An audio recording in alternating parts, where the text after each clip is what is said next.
So I'm presenting this work for TF network map inference. Usually network inference is based on regression algorithms and supervised learning. In this work, we show that network inference can be done with supervised machine learning, and it can be done in a way to integrate gene expression data and binding data to generate better results. So this is the framework. This is the net profit 3 framework. We have here as an input gene expression data and promoter region and binding experiment. From the gene expression data, we can generate through regression algorithms and other algorithms weighted networks. And these weighted networks, like the lasso and the BART, have inherently functional edges because of the way the regression algorithms work.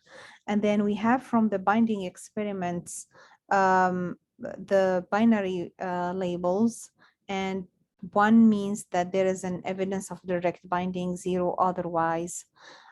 So the training instances are the edges, and then we can do tenfold of cross validation by TF that have their edges, and the training won't have them in the testing, and then we get the prediction. This is technically the framework. This work, if we have TF, that do not have binding data, so we can train on TF that do have binding data.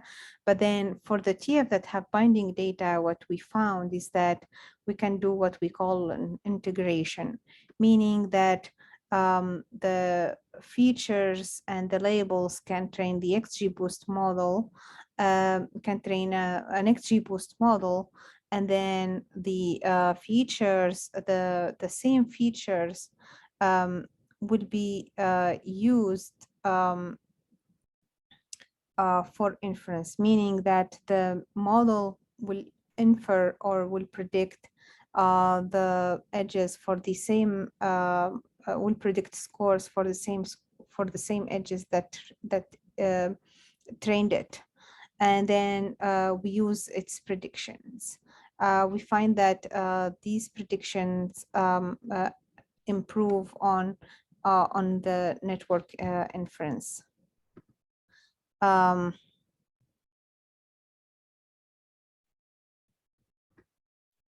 So what we have here is that the evaluation with the Go metric.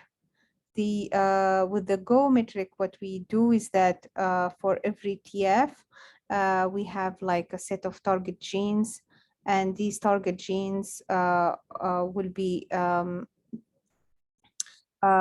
used for Go enrichment analysis, and we'll have like a bunch of Go terms. We select only the Go term that has the lowest p-value, and then we take the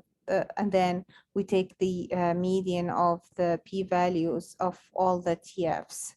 And here we present the thresholded network. That's what is the x-axis. The y-axis is what I just described, the median of minus log p-value. In blue, we do have the tenfold of cross-validation, but then the other colors are for the integration. What differs from one color to another is that we used in each of them a different number of TFs that trained the model. The best performing color is the orange, and this one used 1 TF to train a model, meaning that we are overfitting to the TF. And what we noticed here is that when we do overfit a model to each TF, that produced the better results.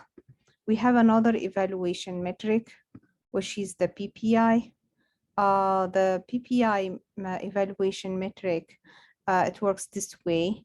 So So at first we calculate the Jacquard distance of pairs of target genes of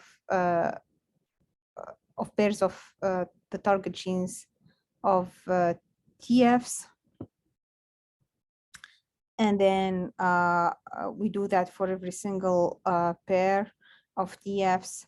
And then what we have here is the Jacquard distance. We sort the Jacquard, these scores, and then we calculate their support with PPI, string database. So we have here a thresholded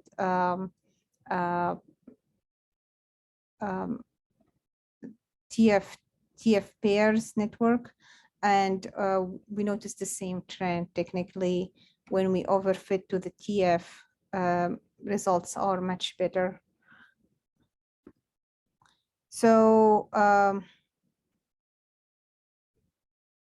to wrap up is that we have net profit 3, which is supervised machine learning. It can predict edges for TFs that do not have binding data, but in the same time, it can be used to forge a consensus that integrates these type of data sets. Overfitting seemed to help and improve the influence of the label, the binding data, and hence improve the results. And in this way, we can use this method for multi-omic integration. Thank you.